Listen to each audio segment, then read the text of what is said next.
Greetings to all the parents, teachers, and students. It's such an honor to be speaking before you this evening, and I'd like to begin by thanking the administration for inviting me to join you all, as well as congratulating the graduating class. I remember my last few weeks of KC, and to be fully honest with all of you, I studied much harder for those IB exams than I've studied for any college exam since. So this is an incredible accomplishment, and you should all be very proud of yourselves. These last 2 years of school are important, rewarding, and challenging years for everyone, and they're important, rewarding, and challenging in different ways for each of us.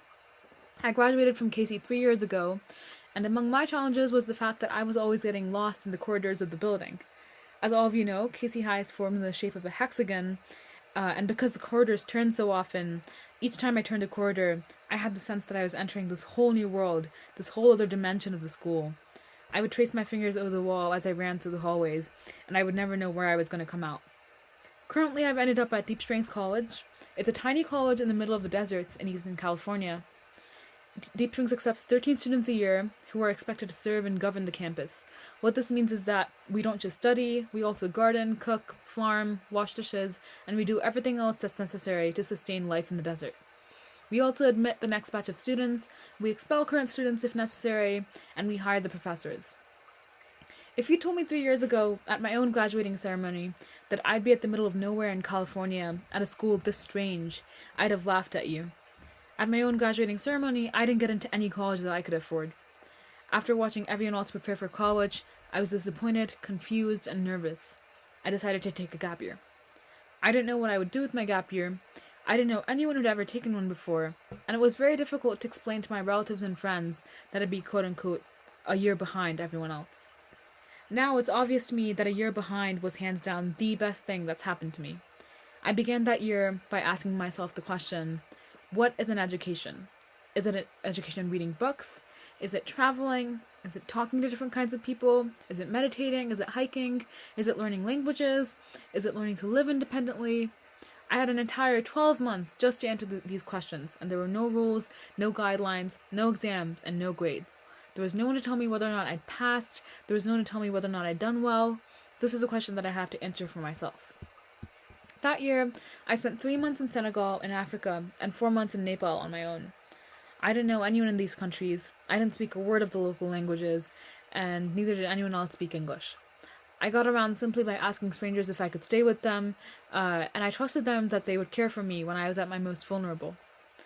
Throughout that year, I was reminded of a speech that Mr. Mick gave to us during my graduation about not resisting the kindness of strangers.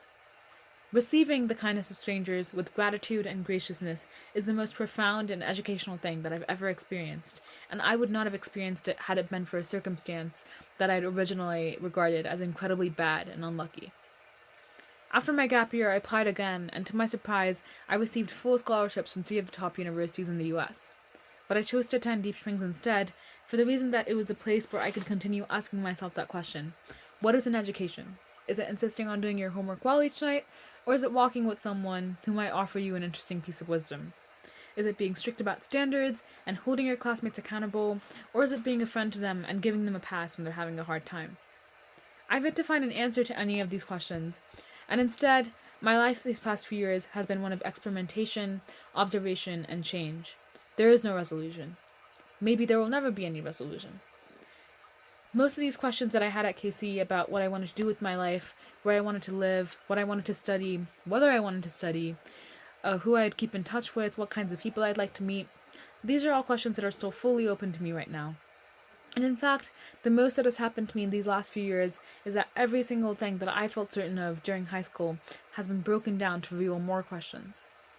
This is an incredible privilege, to choose the path that is riskier, more ambiguous, more open, and sometimes most rewarding. And this is the privilege that KC High has given me.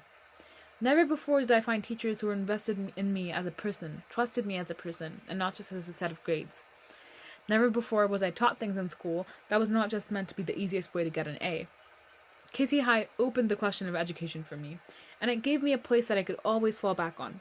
No matter how long it had been, I could once again return to Miss Mira's or Mr. Mick's or Rajianti's classroom for an afternoon to receive an education. To the graduating class, wherever you are in the world, may you find good people, people who will become your mentors, well-wishers, your family away from family. May you find strangers who go out of their way to care for you, old friends thousands of miles away who will still look out for you, and words of wisdom from the most unexpected sources at the most unexpected times. Just as with the walls of Casey, you are at a point where the path is curving beyond what you can see. I have few guarantees, few predictions, and few promises. But I can say with certainty that there will be many, many more turning points in your life. And if you are open to the kindness of strangers, you will not have to travel far before you can find someone that you can call a friend. Thank you.